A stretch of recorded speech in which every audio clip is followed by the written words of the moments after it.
재즈 보컬에는 흑인적 요소와 백인적 요소가 있습니다만 백인적 요소 중에 가장 중요한 게 유대계 작곡가들이 가세했다라는 그 점이 되겠습니다. 물론 우리가 보기에는 유대인들은 이제 백인이라고 우리는 보지만 사실 주류 백인 사회에서 유대인들은 거의 흑인 같은 취급을 받던 시절도 있었죠. 그래서 자기들이 느낀 어떤 뭐랄까요, 차별과 여러 가지 그런 불합리함 이런 것들을 자기들의 재능으로 극복했던 유대계 작곡가들, 특히 아시다시피 유대인들은 클래식적인 전통이 굉장히 강하죠. 특히 뉴욕에 이제 브루클린을 중심으로 이렇게 그 뉴욕에서 세력을 확장하기 시작한 유대인들은 대부분 러시아나 우크라이나, 폴란드 등 동유럽 쪽에서 온 아시케나즘 유대인들입니다. 그러니까 이 사람들은 러시아나 우크라이나, 폴란드 이런 데 있을 때부터 이 클래식 음악 전통이 굉장히 강하죠. 그래서 미국으로 건너온 뒤에도 이 자식들이 뭐 정규 클래식 교육을 받지 않더라도 클래식적인 베이스에서 성장하게 됩니다. 그 대표적인 작곡가들이 오늘 소개해드릴 거슈인, 그리고 수많은 명곡들을 남긴 제롬 컨, 그리고 헤럴드 앨런 같은 그런 유대계 작곡가들이 있는데요. 유대인은 아니지만 역시 백인 작곡가로서 수많은 브로드웨이의 명뮤지컬을 만들었던 콜 포터 등등 수많은 작곡가들이 이제 클래식적인 베이스를 가지고 참여하게 됩니다. 바로 이렇게 클래식 교육을 기본적으로 받았고 악보를 쓸 줄 아는 작곡 능력을 가진 유대계 작곡가들이 재즈에 굉장히 또 색다른 그 클래식적 예술적 요소를 이렇게 도입하게 되면서 이 재즈는 또 한 단계 발전을 하게 되는데 그 중에서도 빼놓을 수 없는 사람이 바로 오늘 소개해드릴 조지 거슈인이 되겠습니다. 거슈인은 1898년에 유대인들이 많이 거주하던 뉴욕의 브루클린에서 탄생했습니다. 집안이 워낙 가난해서 여기 보시면 원래 성이 게르쇼비츠라고 이렇게 되어 있습니다. 뒤에 오비츠 이렇게 많이 붙어있는 슬라브식 이름을 가지고 있는 성은 무조건 거의 99.99% 이 뭐랄까요, 유대인이라고 보시면 되겠습니다. 피아니스트 중에 호로비츠라든지 또 이 뉴욕의 그 성을 바꾼 사람들도 이게 너무 유대인 성이 드러나니까 그런 걸로 차별을 받지 않기 위해서 거슈인 같이 이 성을 약간 영어식으로 바꾼 사람들이 많습니다. 근데 그 사람들 조상 이름들을 보면 헤르쇼비츠, 게르쇼비츠 이런 이름들이 굉장히 많습니다. 전부 이 동유럽에서 건너온 유대인들인 거죠. 그래서 게르쇼비츠라는 성을 가지고 있으면 이거는 누가 봐도 100% 유대인인 걸 알기 때문에 그런 어떤 걸 피하기 위해서 영어식으로 이 아버지 때부터 거슈인이라는 성으로 바꾸었다고 합니다. 너무 가난해서 정규 음악 교육을 받지 못했습니다. 그렇지만 워낙 어릴 때부터 음악적 재능이 뛰어나가지고 호텔 로비 같은 데라든지 아니면 여러 식당이라든지 이런 곳에서 피아노 알바를 하기 시작했는데 그러다가 고등학교를 중간에 그만두고는 너무 집안이 가난하니까 그냥 본격적으로 직업전선에 뛰어들었습니다. 그래서 악보상에서 피아노 연주를 해주는 음악가로서 생활을 시작하죠. 말하자면은 요즘에 음반들이 있으니까 음반점에서 음반을 틀어놓으면 그 곡에 대해서 그냥 음악만 들려주면 알 수 있죠. 근데 옛날에 악보를 파는 곳에서 악보를 팔기 위해서는 이 곡이 어떤 곡이다라는 거를, 물론 악보만 봐도 그 곡이 어떤 곡인지를 아는 사람도 있지만 대부분의 사람들은 악보 오선지만 봐가지고 이게 무슨 곡인지 모르니까 이 곡은 이런 곡입니다 라고 그걸 시연해주는 피아니스트들이 꼭 존재했던 거죠. 바로 그런 일을 하면서 많은 돈을 벌게 되고 결국은 그 안에서 이제 자기만의 음악들을 수많은 악보들을 보고 연주를 하면서 자기만의 작곡 능력을 키워나가게 됩니다. 완전 독학으로 생활 전선 속에서 이렇게 작곡을 하게 되는데 그러면서 수많은 노래들을 쓰게 되는데 1919년에 발표한 스완이라는 곡이 대히트를 치면서 이때부터 이제 본격적으로 작곡가로 활동을 하게 되죠.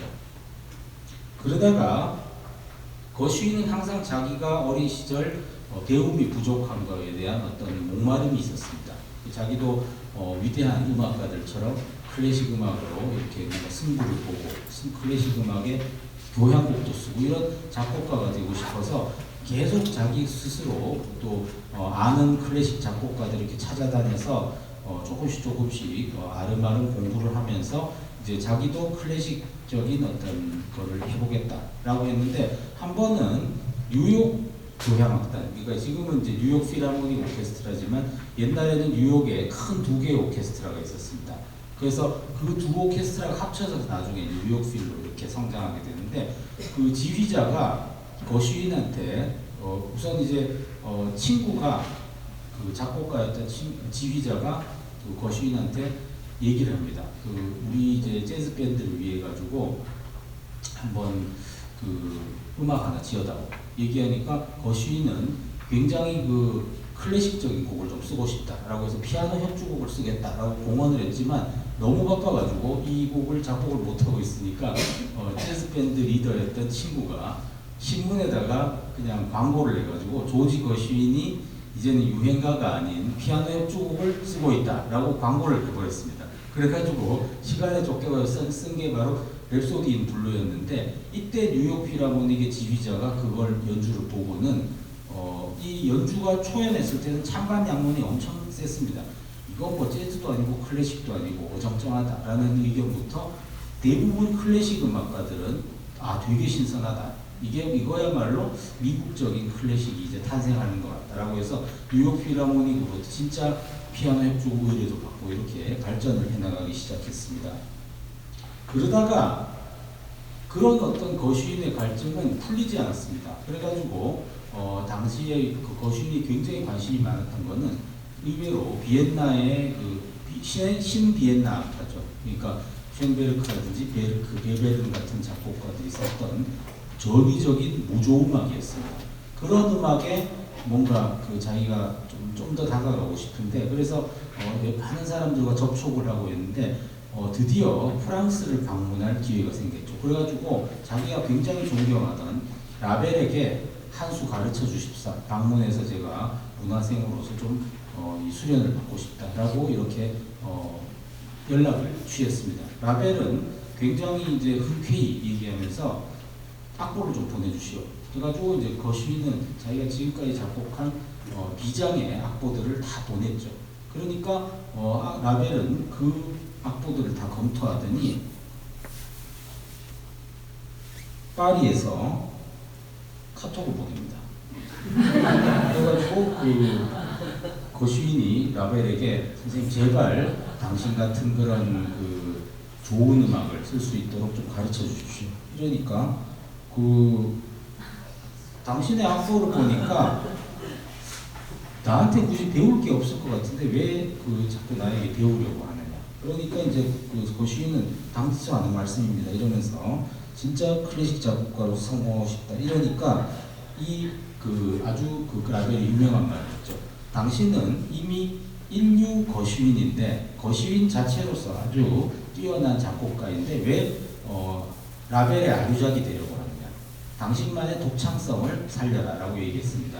이게 사실 그 유럽의 클래식 음악가들은 1900 이제 1차 세계대전이 끝나고 미국 문화를 조금 더 가까이 접할 수 있게 되면서 상당히 그 미국 문화의 신선함을 느끼면서 오히려 미국의 재즈라든지 아니면은 뭐 다른 그 중남미의 그런 아주 그 원초적인 리듬을 더 흡수하려고 노력을 했었는데 정작 그 신대륙의 독창적인 음악인 재즈를 잘하는 작곡가가 이제는 자기들은 낡았다고 생각하는 클래식을 쫓아서 하겠다고 하니까 거슈인은 절대 그럴 필요가 없다고 격려했습니다. 그래가지고 결국은 이제 라벨의 그 격려에 힘입어가지고 거슈인은 자기만의 재즈적인 어법을 굉장히 더 발전시키려고 노력하게 되죠. 그러면서 이제 그 경험을 살려가지고 또 다른 명곡인 파리의 아메리칸인 등등을 발표하면서 이제 거슈인은 누가 보래도 뉴욕을 대표하는 작곡가로서 이게 뭐 재즈냐 클래식이냐의 영역을 나눌 필요가 없이 가장 미국적인 음악을 하는 작곡가로서 자리매김을 하게 됐습니다. 그러는 가운데 이제 발표된 작품이 1935년에 포기와 베스, 거시윈의 작품 중에서는 가장 규모가 큰 대작이죠. 자, 이분이 이제 조지 거시윈인데요. 조지 거시윈은 요분, 듀보스 헤이워드라는 분이 있었습니다. 이분은 작가였는데요. 이분이 이제 발표한 소설과 희곡이 있었습니다. 바로 그게 이제 포기와 베스죠. 이 사람은 1920년대에 신문 기사를 하나 보게 됩니다. 남부 루이지애나 주, 사우스캐롤라이나 이런 그 남부의 흑인들이 굉장히 그 비참한 삶을 살고 있는 곳에서 고우트세미, 고우트라는 거는 염소잖습니까? 염소 마차를 타고 다녀야 되는 하반신 불구의 안전뱅이 그 거지가, 샘이라는 거지가 살인을 저지른 그런 기사를 봤는데, 그게 사실 내막을 보니까 물론 포기와 베스 얘기와는 조금 다르지만 내막을 보니까 그 흑인의 비참함이 너무나 가슴 아팠던 거죠. 그래서 듀보스 헤이워드는 이거를 직접 그 흑인 사회에 들어가가지고 취재해서 만든 이야기가 바로 포기와 베스였습니다. 그래서 거슈윈과 이 바로 옆에 명콤비인 형 아이라 거슈윈, 시인이자 작사가였던 아이라 거슈윈하고 동생 조지 거슈윈은 굉장히 많은 그 노래를 같이 썼죠. 그래서 지금 뭐 이너 센티멘털 무드라든지 수많은 그 재즈 명곡들, 수백 편의 재즈 명곡을 형 작사, 동생 작곡으로 많이 만들어낸 명콤비였습니다. 그래서 이 형과 동생은 이 듀보스 헤이워드에게 연락을 해가지고 당신의 그 작품이 너무나도 깊은 인상을 남겨서 이걸 가지고 나는 재즈 오페라를 만들고 싶은데 생각이 어떠시냐. 그러니까 듀보스 헤이워드는 흔쾌히 수락을 하면서 그러면은 당신들도 이 흑인들의 삶 속으로 들어가가지고 직접 경험해봐야 된다. 경험해보지 않고서는 흑인들의 비참함을 우리가 알 수 없다라고 해서 이 사람들이 3명이 의기투합해서 사우스캐롤라이나 쪽에 가서 흑인들의 빈민들의 삶을 직접 체험하게 됩니다. 그 체험에서 나온 작품이 바로 포기와 베스가 되겠습니다. 무엇보다도 가장 먼저 생각하는 그 곡이 그 유명한 서머타임이죠. 서머타임은 자장가인데요. 자장가가 그 내용은 이렇습니다. 그 여름날에 목화도 이렇게 피어나고 이런 가운데 너무나도 평화로운 여름날에 아가야, 거기 아무 걱정하지 말고 잘 자라. 너희 아빠는 부자고 너희 엄마는 아주 아름다운 미인이고 모든 것은 평화롭기 때문에 아무 걱정하지 말고 잘 잠들어라 라고 얘기하는데, 이 노래가 근본적으로 슬플 수밖에 없는 게 이 20세기 초반에 흑인 아이가 앞으로 맞을 세상은 절대 그거하고 이 노래 가사하고는 전부 정반대죠. 그렇기 때문에 역설적인 그런 슬픔을 느끼게 만드는 이 서머타임, 우리가 이 오페라를 처음 보러 가면은 깜짝 놀라는 거는 이 유명한 곡이 처음에 바로 딱 하고 나옵니다. 그래가지고 처음부터 서머타임이 나오기 때문에 좀 당황할 수는 있지만 어쨌든 그런 가운데 드라마는 진행이 됩니다. 자, 우리가 이제 서머타임은 여성의 노래고 아기를 이렇게 재우는 엄마의 노래이기 때문에 자칫하면 우리가 포기와 베스 중에 여주인공 베스의 노래 아닌가 싶지만, 원래는 이 베스의 노래가 아니고 그 클라라라는 젊은 어부의 아내가 부르는 노래입니다. 클라라는 완전 조연 중에 조연이기 때문에 사실 물론 이 노래를 나중에는 베스도 부르고 또 자꾸 다른 사람이 계속 이제 부르게 됩니다만, 원래는 클라라의 아리아이기 때문에 또 좀 약간 이채롭다고 하겠는데요. 첫 장면부터 감상해 보시겠습니다. 오늘 감상하실 영상은 2013년에 미국의 샌프란시스코 오페라에서 공연된 작품인데요. 그 금년 2019년, 2020년 시즌에 뉴욕 메트로폴리탄 오페라의 시즌 오프닝 작품이 바로 이 포기와 베스였습니다. 그래서 등장하는 가수들이 대부분 이번 메트로폴리탄 프로덕션에서 등장하는 대부분의 가수들이 또 이 샌프란시스코 6년 전에 공연에 다 나왔던 가수들이기 때문에 한번 함께 감상해 보시겠습니다. 자, 그러면 첫 장면부터 1막의 첫 장면부터 감상해 보시도록 하죠.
예, 너무나도 유명한 썸머타임이 아주 구슬프게 울려 퍼지고 나면 그래도 이 빈민가 캐트피쉬 로우에 있는 이 흑인들은 나름대로 자기들 나름의 삶을 영위하고 있습니다.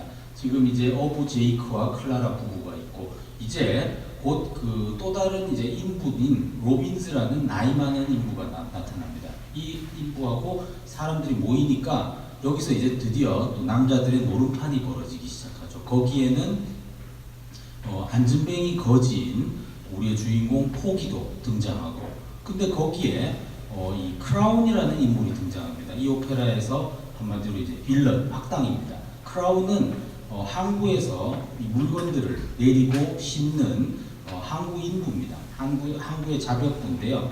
크라운은 자기의 아름다운 애인 베스와 함께 여기에 등장합니다. 근데 사람들이 이제 노름을 하다 보면은 서로 이제 감정 싸움이 막 우리 영화 타짜 같은 데 보면은 막 이렇게 손목을 걸고 막 이렇게 하면서 감정 싸움이 막 벌어지지 않습니까? 근데 서로 이렇게 그러는 가운데 크라운과 포기는 계속 따다가 크라운과 로빈스 이 두 인부 간에 이제 감정 싸움이 벌어지기 시작하면서 그때 아주 끔찍한 일이 벌어지게 되는데요. 첫 사건이 이제 벌어지게 됩니다.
January. It's coming back for that hell is gone. Oh, it's holding it up now. It is.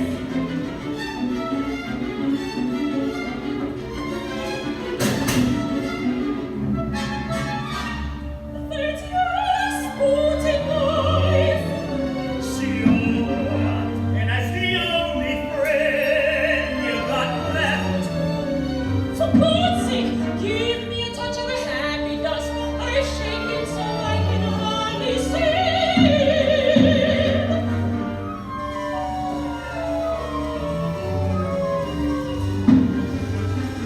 Listen, I'll be going to New York soon. I'll hide you out and take you with me. Why, you and me will make a swell team. I ain't come to the verge yet. Well, the cops ain't going to find me here for no one. Leave me, starlight.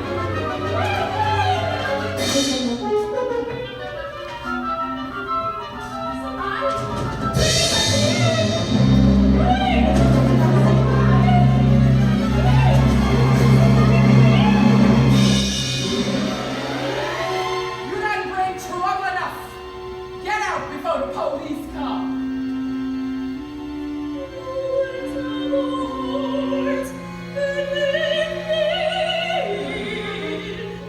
Not till hell freeze.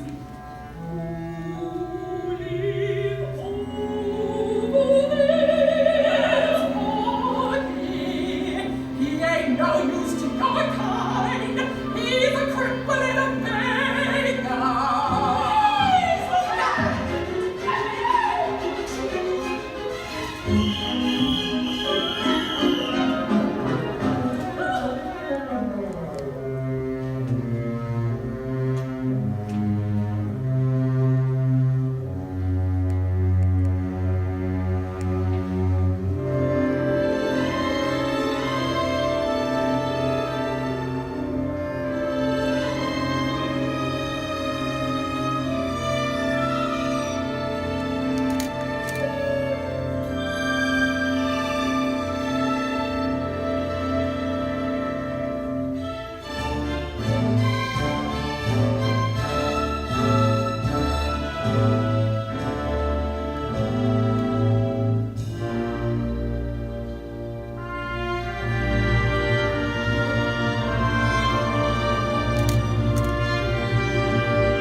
예, 이렇게 1막이 끝이 났습니다.